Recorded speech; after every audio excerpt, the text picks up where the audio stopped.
Alléluia. Alléluia. Nous allons interpréter un chant qui s'intitule Hope, ce qui signifie espoir. Et je pense que c'est un chant qui parle à nous tous. Souvent, nous passons des moments qui sont difficiles dans notre vie.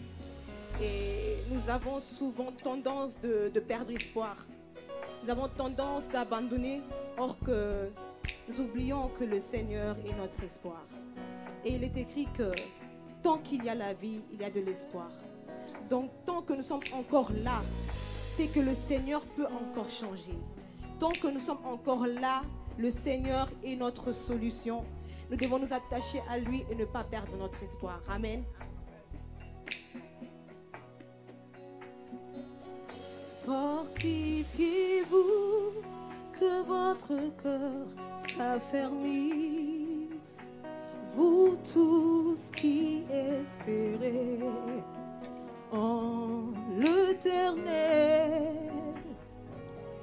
Fortifiez-vous, que votre cœur s'affermisse. Vous tous qui espérez en l'Éternel. Tant qu'il y a la vie, il y a de l'espoir. Quand Dieu est pour nous, qui sera contre nous? Tant qu'il y a la vie, tant qu'il y a la vie, il y a de l'espoir. Il y a de l'espoir. Je compte sur toi. Je compte sur toi, Emmanuel. Dieu parmi nous. Tu es là. Oh, tant qu'il y a la vie, tant qu'il y a la vie, il y a de l'espoir. Il y a de l'espoir. Quand Dieu est pour nous, qui sera contre nous? Tant qu'il y a la vie, il y a de l'espoir. Je compte sur toi. Je compte sur toi, Emmanuel. Dieu parmi nous. Tu es là. Oh, oh, oh. Tu es ma force dans mes faiblesses. Tu es ma victoire dans tous mes combats. Tu es la solution à mes problèmes. Oui, je compte sur toi, Emmanuel, Emmanuel, Emmanuel. Tu es la solution, mes faiblesses. Tu es mon refuge, mon espoir. Tu es ma victoire dans tous mes combats. El Shaddai, le Dieu puissant, ma victoire. Tu es la solution à mes problèmes. Oui, je compte sur toi, Emmanuel. Dieu parmi nous. Tu es là. Oh, oh, oh. Tu es ma force dans mes faiblesses. Il est notre force, notre bouclier. Ma victoire dans tous mes combats. Tu es la solution à mes problèmes. Je compte sur toi, Emmanuel. Et je te fais confiance, Emmanuel. Je te fais confiance dans mes moments de douleur. Je te fais confiance quand je suis triste. Je te fais confiance dans ma maladie. Je te fais confiance même dans la mort. Je te fais confiance.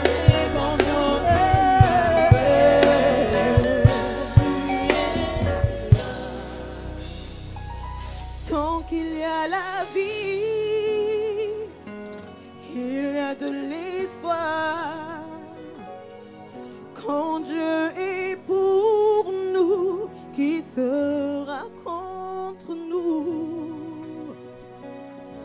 Tant qu'il y a la vie, il y a de l'espoir. Je compte sur toi, Emmanuel. Tu es là.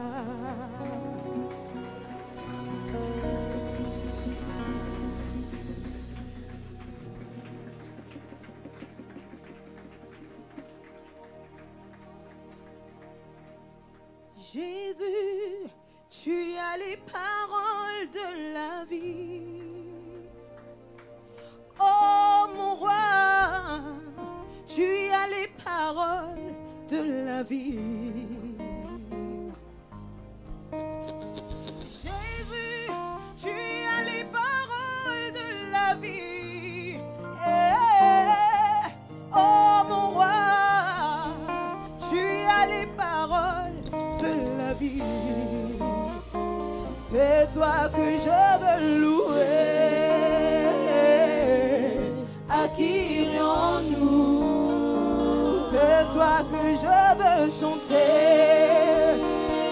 À qui irions-nous? C'est toi que je veux louer. À qui? C'est toi que je veux chanter. À qui irions-nous? Oh, chantons Jésus. Jésus, tu as les paroles de la vie, de la vie. À qui irions-nous? Oh, chantons Jésus.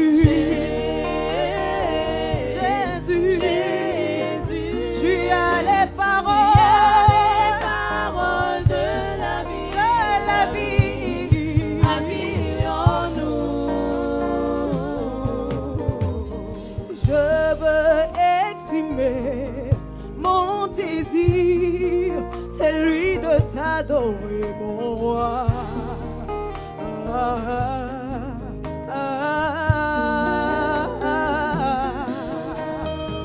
Je veux exprimer mon désir, c'est lui de t'adorer, mon roi.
Rabbi, je t'aime, Rabbi, Rabbi, Rabbi, Rabbi, je t'aime, oh oui, je t'aime, Rabbi, Rabbi, oh Rabbi, je t'aime, Rabbi, je t'aime de tout mon cœur, je t'aime, mon papa, je t'aime, mon Yahweh.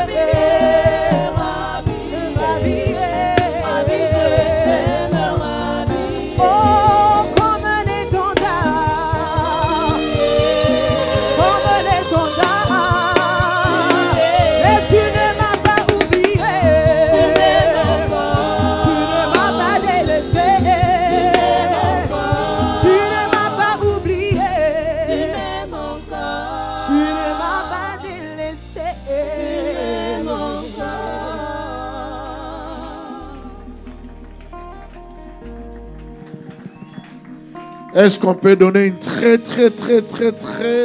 bonne offrande d'acclamation?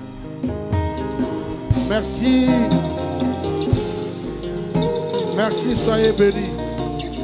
J'aimerais que tu acclames encore bien. Acclame encore bien.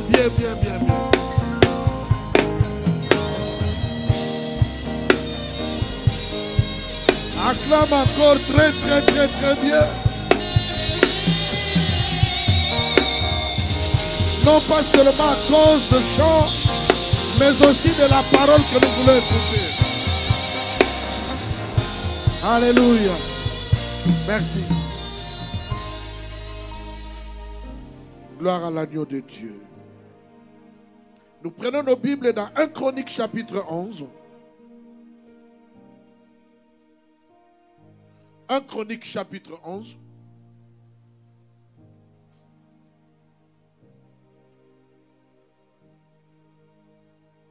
Un Chronique chapitre 11.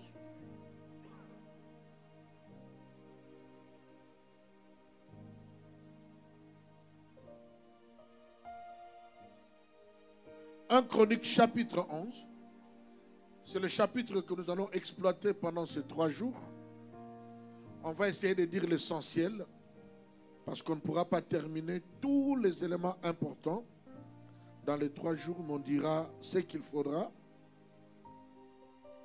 Et donc, nous faisons aujourd'hui notre introduction dans 1 Chronique chapitre 11, le verset 10. J'aurais vraiment aimé que tous puissent avoir la version français courant en ce qui concerne ce texte. Mais qu'à cela ne tienne, moi j'ai la version français courant.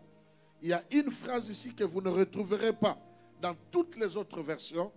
Mais rassurez-vous, cette phrase a été aussi canonisée. Cette phrase se trouve dans la Bible. Quand vous allez dans la version français courant, vous allez trouver cette phrase. Nous allons lire le verset 10. La Bible dit, voici la liste des principaux guerriers de David. Dans d'autres versions, il est écrit des vaillants, n'est-ce pas? Des vaillants guerriers de David. Qui, avec tout Israël, ils avaient proclamé David roi, selon l'ordre du Seigneur concernant son peuple. Voilà la phrase que vous n'avez pas. Ils lui demeurèrent fidèles tout au long de son règne. Je reprends le texte. Voici la liste des principaux guerriers de David, ou les vaillants soldats de David. Avec tout Israël, ils avaient proclamé David roi selon l'ordre du Seigneur concernant son peuple. Ils lui demeurèrent fidèles tout au long de son règne. Père, comme ton oint l'a dit, tu m'as mandaté. Je suis même surpris d'entendre, parce qu'on a eu à parler, je suis même surpris d'entendre qu'il a parlé même de ce thème à plus d'une trentaine de personnes. Et Seigneur, quand quelque chose est révélé 2 fois, cela est une confirmation de ce que tu veux faire. Alors Seigneur, cela me rassure. Et je me dis que je n'ai pas seulement été invité par un oint, ton oint, mais au-delà de cela, j'ai été mandaté par toi afin de pouvoir s'aimer quelque chose dans le cœur de ce peuple. Bousculer, Seigneur, bouger, booster ce peuple, afin que, Seigneur, nous puissions passer d'une saison à une autre, d'une dimension à une dimension beaucoup plus grande que peut-être que nous n'avons jamais soupçonné. C'est pourquoi, ô Dieu, que je ne sois qu'un simple instrument que tu vas utiliser, un simple instrument inutile que tu vas utiliser afin de communiquer ta pensée, ta parole et même ton esprit, Seigneur, l'esprit de cette lettre à ton peuple, afin qu'à la fin de nos 3 jours, que ce peuple soit bouleversé dans son esprit par ton esprit pour de grandes choses. Merci de faire entrer Jubilé, Seigneur, dans une nouvelle saison. d'ouvrir les portes qu'ils n'avaient jamais soupçonnées. Atteindre des dimensions que nous voyons peut-être les autres atteindre. Mais une dimension où tu nous attends. Seigneur, que cette parole puisse accélérer la maturité et les décisions, la conscience des uns des autres pour de grandes choses vers lesquelles tu nous attends. Que chaque cœur soit béni au travers de ta parole. Dans le nom de Jésus, et tous les saints disent à haute voix, Amen. Prenons place. Je bénis le Seigneur pour son roi, votre papa que vous avez connu plus tard, mais que nous avons connu, nous on était encore enfants, très jeunes. Ce sont eux qui nous ont encadrés. Et son épouse, qui est ma soeur du quartier, et donc les Bruel et tous les autres, Brian, sont pour moi comme des neveux. Et donc, c'est une joie pour moi de venir ici. Chaque fois que je viens avec un autre cœur. Je viens avec un autre souci. Mais je vous dis sincèrement que ma prière est que personne ne puisse rater l'esprit de ce message. C'est très important. Très important. Parce que j'aimerais que vous puissiez comprendre que le Seigneur vous amène quelque part. Le Seigneur vous amène quelque part à atteindre des dimensions 10 fois plus élevées que celles que vous voyez. Et cela n'est pas donné à tout le monde. Ce sont des choses qui sont données à certaines personnes, à certains ministres de l'Évangile. Et les autres doivent être dans la joie de les voir arriver à ce niveau-là. C'est très important parce que finalement ça fait l'honneur, ça fait la gloire, la fierté de tout un peuple. Nous allons étudier des points très importants et très puissants dans ce passage de 1 Chronique chapitre 11, des choses peut-être que vous ne soupçonnez pas, mais que nous allons exploiter. Et aujourd'hui, je ne vais faire quelle introduction. Je me suis posé la question de savoir pourquoi en Afrique particulièrement, malgré tous les cris, tout ce qu'on fait par rapport à la démocratie, malgré qu'il y a la commission électorale indépendante, malgré qu'il y a des lois qu'on est en train de voter dans ce cadre pour sécuriser, pour régulariser, n'est-ce pas, les élections, mais nous trouvons des présidents qui vont toujours au-delà de leur mandat. Il y a toujours des glissements, il y a toujours ceci, il y a toujours un examen, il y a toujours quelque chose qui arrive, qui fasse que on puisse donner l'argument au président de pouvoir passer. Et après avoir côtoyé certaines personnes, je me suis rendu compte d'une chose. Dans la plupart des cas, les présidents qui connaissent les glissements et qui font très loin, en réalité, ils n'ont plus envie de pouvoir rester là. Ils n'ont plus envie de pouvoir rester. Ils n'en ont plus la force. Parce que diriger un grand pays pendant 8 ans et avancer en âge, ce n'est pas évident. Si les États-Unis n'acceptent que 2 mandats, comprenez que pour les autres pays, il y a bien des raisons qu'on puisse même faire un seul mandat. Mais je me suis rendu compte que ces présidents demeurent pourquoi? Non pas parce qu'ils veulent rester au pouvoir, mais parce que derrière eux, il y a des gens qui veulent assurer leur position. Ils veulent rester ministres. Ils veulent rester ambassadeurs. Ils veulent rester, que sais-je encore, président délégué général de telle entreprise. Qui veulent garder leur position dans le pays. Ils veulent garder leur standing. Ils veulent garder, n'est-ce pas, tout ce qu'ils ont comme honneur. Et pour y arriver, qu'est-ce qu'ils font? Ils assurent la domination du président. Ils font tout pour que le président reste là. Ils se battent aussi pour que le président, pour faire certaines réalisations qui pourront convaincre le peuple afin que le président reste au pouvoir. Dans le monde, j'ai compris que ce n'est pas que ces gens aiment vraiment le président. Certains n'aiment même pas le président. Mais leur problème reste là pour que nous aussi nous puissions garder notre position. Restez là. Parce qu'aussi longtemps qu'il est là, toute cette équipe reste aussi en cette place. Alors le jour où j'ai découvert ce passage, le jour où j'ai découvert ce secret, je me suis dit, c'est que nos politiciens copient beaucoup de choses dans la Bible, mais sauf qu'ils tournent ça à leur propre avantage.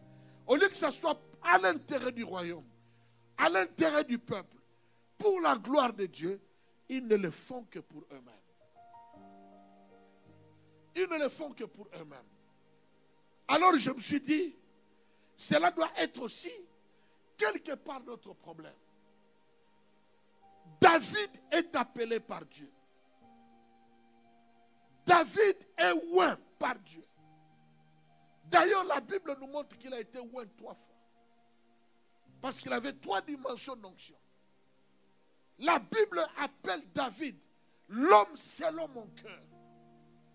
Vous comprenez? L'homme que Dieu a choisi, il appelle l'homme selon mon cœur. Je ne sais pas dans la Bible combien de personnes Dieu a dit cet homme est un homme selon mon cœur. Donc s'il y a un homme de Dieu dans la Bible qui devrait profiter de toutes les faveurs du Seigneur et n'avoir besoin de personne dans sa vie, c'est David. Parce qu'il avait Dieu à son côté. Dieu était son défenseur. Dieu était celui qui marchait avec lui. Dieu avait dit dans le psaume 89, il dit que quand je sors une parole de ma bouche, je ne la change plus jamais. Il a rassuré David que je ne t'abandonnerai jamais. Quoi qu'il en soit, même si tes enfants font des bêtises, je punirai tes enfants. Mais toi, ma fidélité va demeurer jusqu'à jamais. Voilà cet homme dont nous sommes en train de parler. Je ne sais pas à notre génération combien d'hommes de Dieu ont eu cette faveur de la part du Seigneur.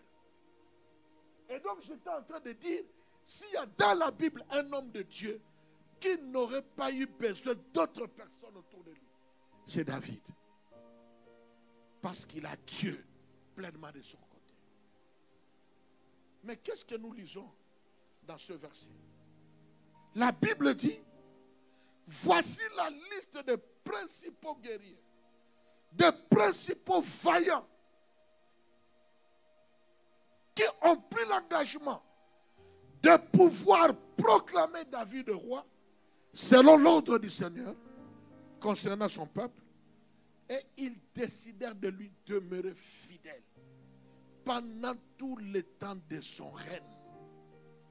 Ils lui demeurèrent fidèles pendant tout le temps de son règne. C'est pourquoi j'ai intitulé, n'est-ce pas, notre séminaire, Assurer, ces vaillants qui assurent la domination de David. David avait besoin des hommes. Au-delà de l'appel, au-delà de l'onction, au-delà de la confiance du Seigneur, au-delà de l'assurance que Dieu lui a donnée, au-delà de toute la position qu'il avait auprès du Seigneur, David avait besoin des hommes. Des hommes qui allaient placer, pousser David à devenir ce que Dieu voulait que David devienne. Dieu pouvait le faire par lui-même. Il en a tous les moyens, toutes les capacités.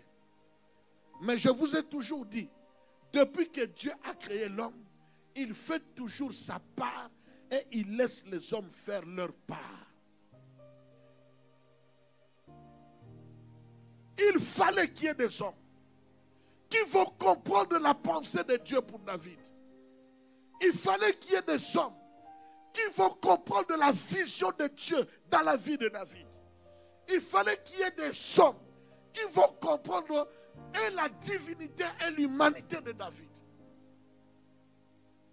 qui vont comprendre la pensée, le projet de Dieu, que Dieu a déposé dans le cœur de David. Et qui, à leur tour, vont s'engager pour pousser David à atteindre ce que Dieu a mis dans son cœur. Ces hommes savaient que quand on va parler de David, on parlera d'eux. Aussi longtemps que David sera roi, on parlera d'eux. Et aussi, ils ont de la position. David monte, ils montent. David est béni, ils sont bénis. David est glorifié, ils sont glorifiés. David est honoré, ils sont honorés. Une mentalité qu'on ne trouve pas, excusez-moi, surtout parmi les francophones. Il y a quelques exceptions. Mais c'est une mentalité qu'on trouve très difficile chez les francophones. Découvrir quelqu'un qui a la grâce de Dieu. Quelqu'un qui peut aller loin, qui a tous les atouts pour aller loin. Quelqu'un sur qui Dieu a déposé un projet particulier. C'est mettre ensemble pour le booster et arriver là où il est. Parce que s'il monte, nous montons avec lui. On n'en voit pas. Les gens veulent te raser. Quand tu montes, on te rase. Quand tu tombes, ils veulent te poser la question, comment est-ce que tu es tombé? Et d'autres se mettent à rire et à se réjouir. On savait qu'il allait aussi tomber. On savait que ça allait finir ainsi. Ça, c'est malheureusement la mentalité de certaines personnes.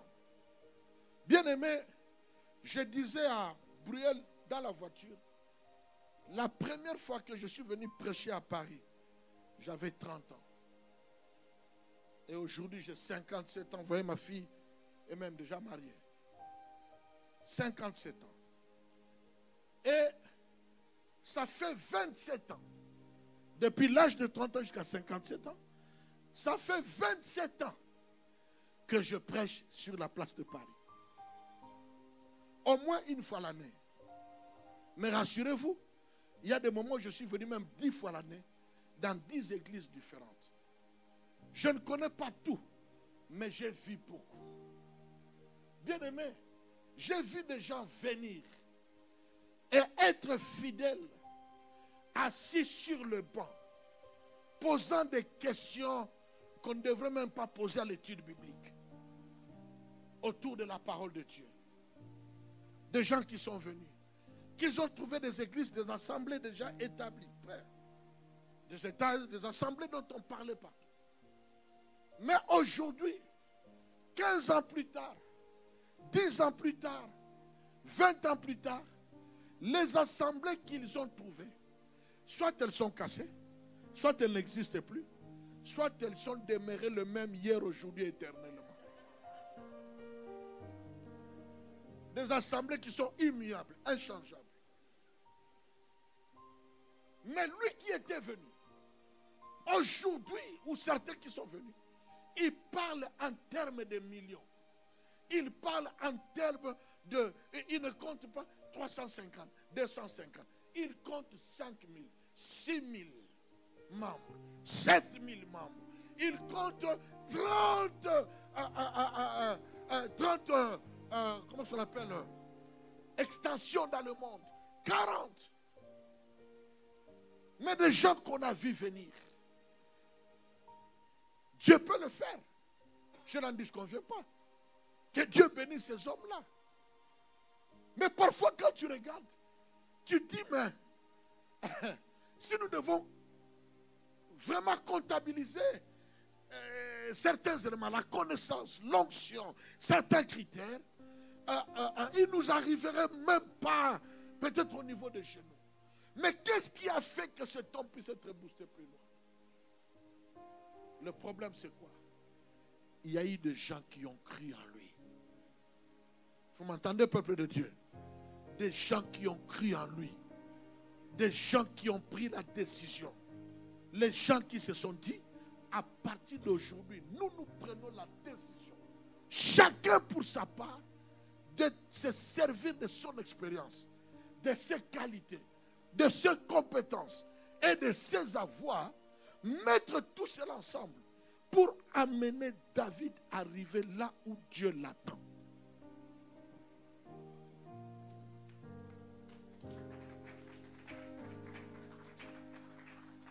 Pour amener David là où Dieu l'attend. Bien aimé, je ne suis pas venu vous donner des prédications habituelles. Je suis venu parler à un peuple. Un peuple qui doit se multiplier même par 10. Un peuple qui ne doit pas se réjouir de cette salle, mais qui doit commencer à dégoûter cette salle, à sortir de cette salle. Un peuple qui peut commencer à compter, nous sommes 2000, 3000, 4000, 5000 membres. Nous avons autant d'extensions. Est-ce qu'il y a quelqu'un qui croit à cela?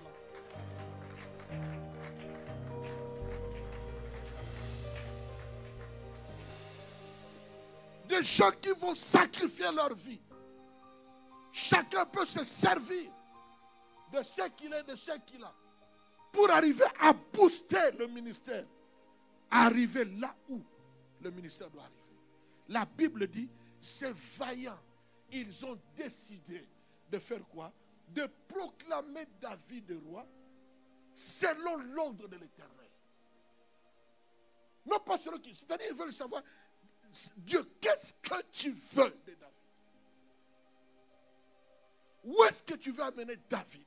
David, dis-nous, où est-ce que tu veux que ton Dieu nous amène? Dis-nous, et nous nous mettons tout ce qu'il faut pour que tu arrives là-bas. Parce que si toi tu n'arrives pas, nous n'arriverons pas. Quelqu'un peut dire Amen. Quelqu'un peut dire Amen. Parce que si David n'arrive pas là-bas, toi tu n'arriveras pas. Peut-être que l'évolution, le développement de ta destinée, le déclenchement de ta destinée dépend de la destinée de ton David.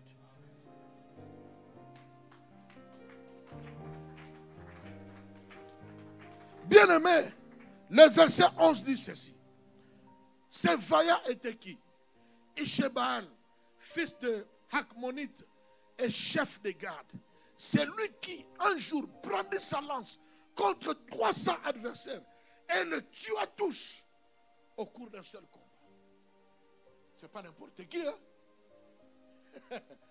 C'est quelqu'un qui peut être encore plus fort que David lui-même. D'un seul combat, il a brandi sa lance et il a tué 300 personnes sur place.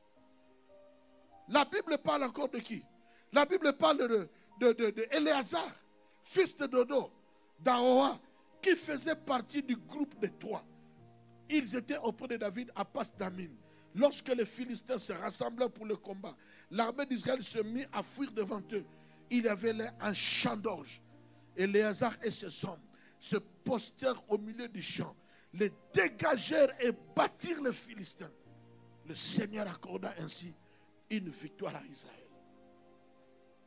Des hommes compétents, des hommes de guerre, des hommes forts, des hommes expérimentés dans la matière, des hommes de différentes qualités. Ils ont pris leur connaissance, leur qualité, leur capacité. Et ils vont mettre ça au profit de David. Pour que David arrive là où Dieu veut arriver, nous devons sortir. Vous savez, il y a des églises qui sont des églises qui doivent rester comme ça. Les gens viennent, c'est comme un hôpital, les gens viennent, on les soigne. Comme un restaurant, ils ont faim. Ils mangent, ils partent. On les soigne. Comme une école, ils viennent apprendre. Et c'est bon. Comme une maison, ils restent là. Mais il y a des ministères qui sont des mouvements spirituels. Vous comprenez? Il y a des ministères qui ne sont pas les églises locales. C'est un mouvement. Et quand on parle d'un mouvement, on parle de changement.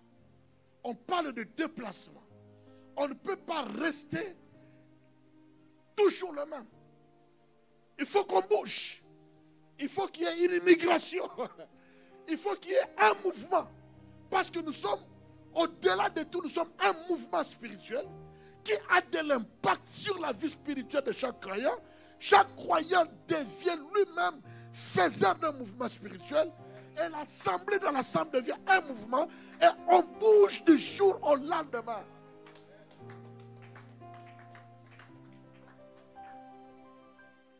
Et cela n'est possible que quand nous avons les gens qui ont compris cela. Comment s'appelle notre église? Hein? C'est pas seulement les jubilés. Centre.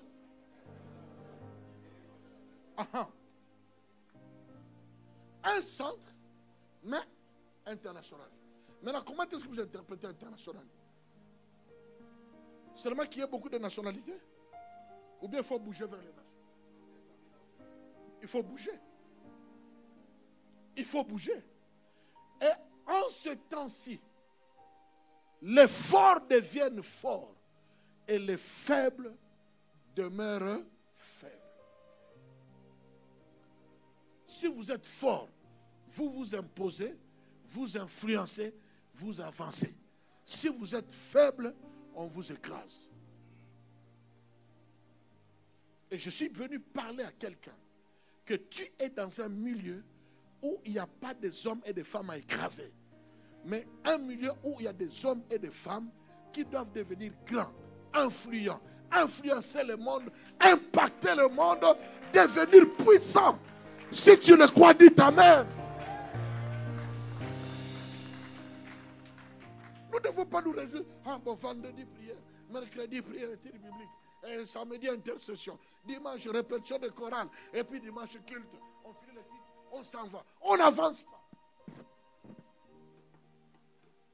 On n'avance pas. Alors qu'à côté, il y avait une église qui avait 30 membres. Après, c'était 100 membres. Après, c'était 500. Aujourd'hui, il compte 5000. Une église qui peut acheter un terrain de 3 millions. Une église qui peut acheter de grands bus. Je suis allé à Londres. On m'a parlé d'un homme de Dieu. On parlait tellement beaucoup de lui. Je me suis dit, je vais aller. Parce que ma petite soeur, ma cousine, priait là-bas. Je me suis dit, je vais aller. Et quand je suis parti, je me suis fait membre normal. Et je suis allé, je me suis éclipsé derrière. Je regardais un peu tout ce qui s'est passé là.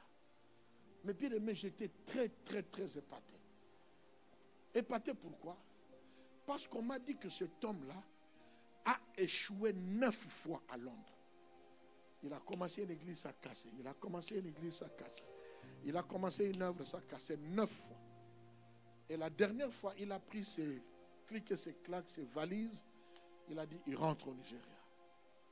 Il a pris ses bagages pour rentrer au Nigeria. Alors quelqu'un est venu lui dire, Dieu peut te bénir seulement là où tu as échoué. Il a écouté la parole. Tu peux bâtir sur les anciens fondements. Tu peux bâtir. Quelqu'un, comme notre fille Shekina a chanté, aussi longtemps qu'il y a de la vie, il y a de l'espoir. Quelqu'un a boosté son espoir. Il a dit, je vais essayer cette fois-ci.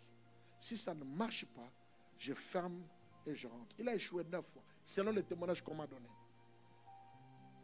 Alors, cette fois-là, quand il a commencé, petit à petit, l'église commençait à grandir. Il a commencé à voir... Au fait, notre grand problème, vous nous aimez, mais vous ne croyez pas tellement à la vision de Dieu en nous. C'est là la différence. Mais chez les anglophones, ils peuvent ne pas t'aimer. Mais s'ils croient à ta vision, ils viennent te booster parce qu'ils savent que lui sera béni à partir de là. Un pasteur aux États-Unis m'a dit, il n'a que 20-25 membres. Mais la dîme qui entre dans son église, c'est une dîme de plus de 1500 personnes. Et il me dit, pasteur, même les musulmans donnent leur dîme. Il est musulman. Il vient s'inscrire dans l'église, que je suis membre de cette église, mais il s'est inscrit là-bas juste pour donner sa dîme. Parce qu'il sait que Dieu bénit tous ceux qui donnent leur dîme. Et il dit au pasteur, ne me cherche pas. Toi, vérifie seulement le compte chaque mois. Moi, je n'ai pas besoin de prier, mais je crois à la dîme. On m'a dit ça à Minnesota. Même des musulmans, ils payent leur dîme. Ils croient. Et donc le pasteur a 25 membres. Mais il fait des projets d'une église de 25 000 membres. Quand vous voyez comment le pasteur vit, vous dites, mais c'est quoi? Mais avec 25 membres. Mais parce qu'il y a des gens qui ont cru à lui. Tu veux faire tel projet, il donne, parce qu'il croit qu'il a quelque chose à faire.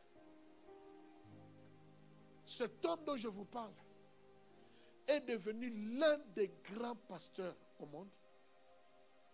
Non pas seulement qu'il a une très grande église, mais il n'y a pas longtemps, j'ai regardé, il serait parmi les 10 pasteurs les plus riches, les 10 pasteurs africains les plus riches. Bon, maintenant, je me suis dit, je vais voir un peu les 10 pasteurs africains. Je n'ai vu aucun francophone. Mais quand on entend les francophones parler, j'ai un avion, j'ai laissé un avion là-bas, j'ai des millions, j'ai ceci. Mais dans la liste, il n'y avait aucun francophone. J'ai dit, bon, on va mettre un peu la liste des 15. Et on a poussé jusqu'à 15. Aucun francophone. J'ai dit, mais qu'est-ce qui se passe avec nous les francophones? Et cet homme, j'ai pu compter une dizaine de bus. Quand je dis bus, ce sont des bus. Vous voyez des bus qui font le transport pour aller à Londres. Des bus de, c'est pas moi, 60 places. Bien propres, climatisés, qui vont attendre les fidèles. Donc il y a des fidèles qui vont là-bas juste par plaisir d'entrer dans ce bus-là. Comment tu es devenu membre? Je voulais m'entrer dans le bus et je suis devenu membre. Au moins chaque fois le bus le prend. On le dépose. Après le bus les reprend. Il les amène dans différents gares et ils repartent. Je suis allé dans une autre église.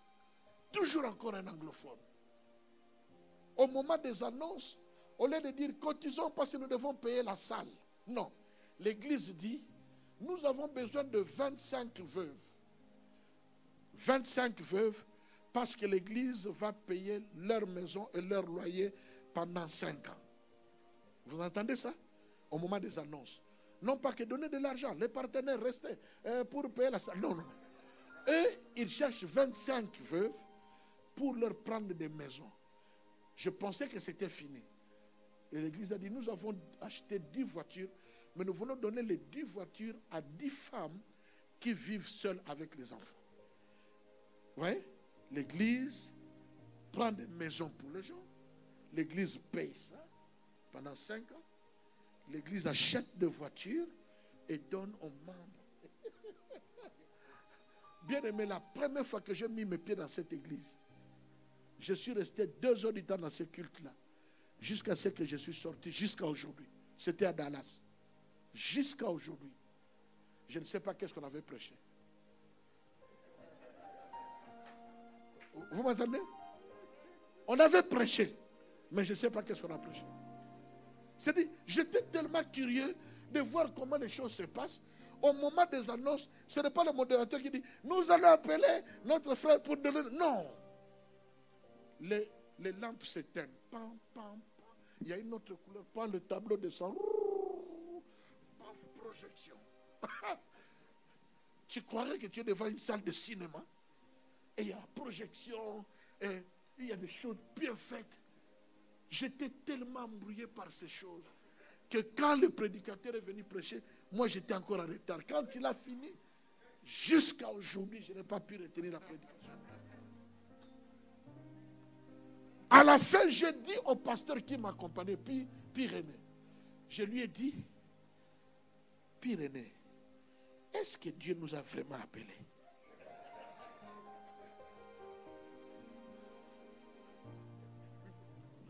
Je crois qu'il est déjà venu. J'ai dit à Pyrénées, c'est lui qui m'a amené là-bas. J'ai dit, Pyrénées, est-ce que Dieu nous a vraiment appelés? Parce qu'avec ce que je vois là, et quand je regarde chez moi, non? Ou alors que Dieu me donne l'argent, je prends tous les fidèles de notre église. Et moi-même, nous devenons membres dans cette église-là. Parce que ce que j'aime, j'ai trouvé ça ici. Alors j'amène tous les fidèles. Au moins vous avez ce que je veux. Mais quand tu écoutes les prédications, quand tu écoutes les enseignements, même eux-mêmes les anglophones disent, mais vous avez la parole, vous les francophones. C'est rare de voir les anglophones. Je viens d'une prière de 21 jours de jeûne et prière, 40 jours de jeûne et prière, 6 mois de jeûne. Ils ne sont pas trop dans ces choses.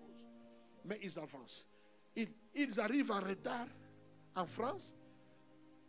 Les fidèles francophones deviennent leurs membres. Ils construisent les temples. Ils vont plus loin. Et nous qui étions là, nous commençons à louer dans leur salle. C'est fini cette histoire.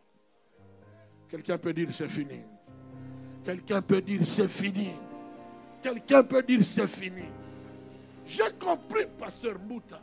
Le problème, ce n'est pas la parole, ce n'est pas l'onction, ce n'est pas toutes ces choses. Le problème, il y a des hommes qui ont décidé de faire leur pasteur un pasteur. Est-ce que vous m'entendez? Il y a des hommes qui ont dit, nous allons assurer la domination de notre pasteur. J'arrive à Dallas, on me dit, T.D. Jakes, quand il a quitté là où il était, pour venir s'installer à Dallas, il avait moins de 30 membres. Et il allait prêcher dans une église des Congolais qui avait déjà 200 membres. Donc déjà, quand T.D. Jakes s'est présenté dans cette église-là, avec 200 membres, mais vous savez comment il prêche avec les gestes et tout. Donc il était très heureux. Parce que pendant tout le temps de son ministère, il ne prêchait que devant 30 membres, 40 membres, 20 membres. Maintenant, on lui donne l'opportunité de prêcher dans une église régulièrement de 200 membres, 250 membres. Une église dirigée par quelqu'un de nôtre, un Africain, un homme respectable. Mais le problème, c'est quoi? L'Américain pense toujours grand. Ça, c'est la particularité. Même si les pauvres, ils pensent grand. C'est pourquoi ceux qui sont gros là-bas, ils sont réellement gros. Les autoroutes sont grands. Je suis allé dans un restaurant, j'ai dit, j'ai besoin de coca. Et ils m'ont demandé petit, moyen ou grand. J'ai dit petit. Quand ils m'ont amené le verre, ce verre-là pour moi, c'était XXL. J'ai dit non, pas ça, petit. Ils ont dit chez nous, petit, c'est ça.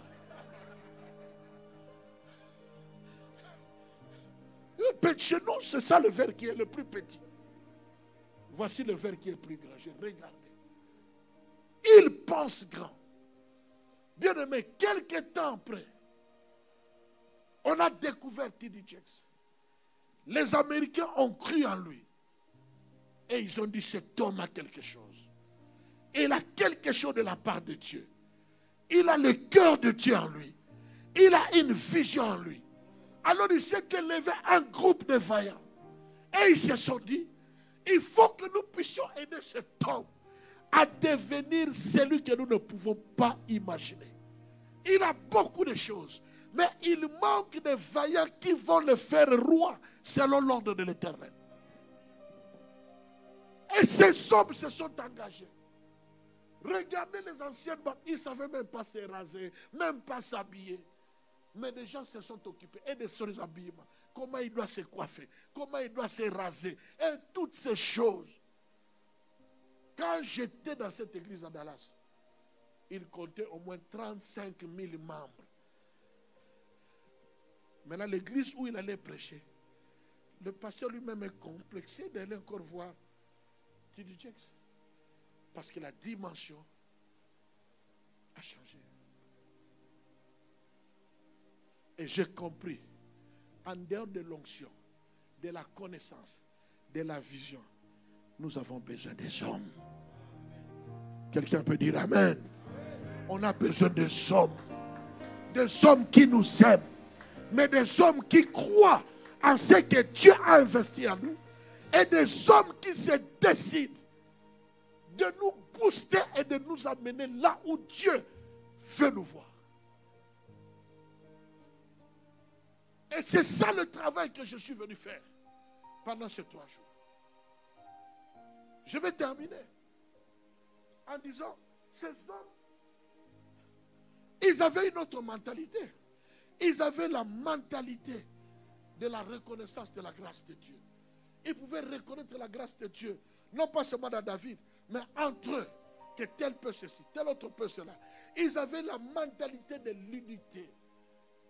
Ils savaient que l'unité fait la force. Mettons-nous ensemble, nous et le peuple, et boostons notre David pour que nous arrivions là où il faut. Ils avaient la mentalité du royaume. Ils ne voyaient pas que c'est la chose de tel. Il va laisser ça à qui? Est-ce que ce ne sont pas ses enfants? Non, ils ne regardaient pas cela. Ils considéraient les intérêts du royaume. Nous le faisons à cause du royaume. Et quand ils ont mis tout cela, ils ont dit, nous allons rester fidèles à cet homme pendant tout le temps de sa domination. C'est-à-dire, pendant tout le temps où il sera roi. Nous lui restons fidèles. Je vais revenir sur ça demain. Je termine en disant ceci. La première chose qu'ils ont faite, ces vaillants, la première chose qu'ils ont faite, ils sont venus vers David et ils ont dit à David, à partir d'aujourd'hui, nous devenons les os de tes os et chair de ta chair. C'était la deuxième et la dernière fois que cette parole a été dite dans la Bible. La première fois, c'est Adam quand il a vu Ève. Il a dit, voici cette fois-ci, l'os de mes os et chair de ma chair. Mais cette fois-ci, quand le peuple d'Israël et les vaillants, les anciens, quand ils ont vu David, ce sont eux qui sont venus vers David. Donc c'est comme si Ève est venue vers Adam pour lui dire, voici cette fois-ci, nous devenons les os de tes os et la chair de ta chair. Demain, je vais vous démontrer qu'est-ce que signifie cette phrase-là. Soyez bénis.